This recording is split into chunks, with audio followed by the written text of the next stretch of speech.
Bavili smo se ovde svim i svačim, mogao bih da kažem štošta vezano za briselske sporazume, za ukidanje srpskih opština, za vreme čije vlasti se to desilo, ali ću se potruditi zaista, mnogo vremena je potrošeno na bavljenje raznim drugim stvarima, sem ono što je tema danas.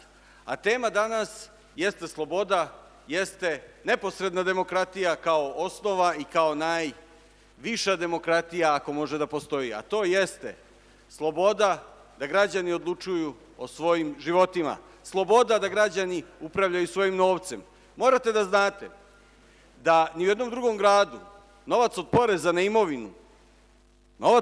na imovinu gradske i opštinske uprave uopšte ne vraćaju mesnim zajednicama, nego ga raspoređuju onako kako one misle da treba.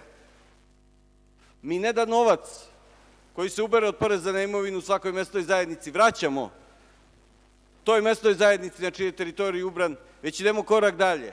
Dajemo građanima pravo da neposredno odluče kako će taj novac biti potrošen. Pa ima li veće slobode od te? Sad ću da vam kažem koja je razlika između toga da o budžetu odlučuje, o vašem novcu odlučuje neko drugi i da o vašem novcu odlučujete vi. Lažni doktor Siniša Mali, od juče i zvanično lažni doktor, ljut zbog toga što je Beogradski univerzitet ustanovio da je on prepisao doktorat, veliki deo doktorata ne navodeći imena ljudi od kojih je to prepisao. Dozvoljeno je da navedete izvor, ali nije dozvoljeno da nečiji tuđi naučni rad i zaključke predstavite kao svoje. Dakle, osvetio se Beogradskom univerzitetu na taj način što je u 2020. godini u budžet Beogradskog univerziteta manji za 525 miliona dinara. Tako to izgleda kada o novcu odlučuje neko ko može da bude i takav kakav je ovaj ministar finansija, dakle neko za kog je dokazano da je ukrao tuđu intelektualnu svojinu.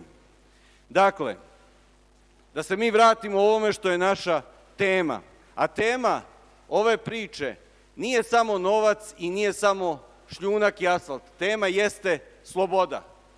Sloboda kao pravo da odlučujete o svom životu.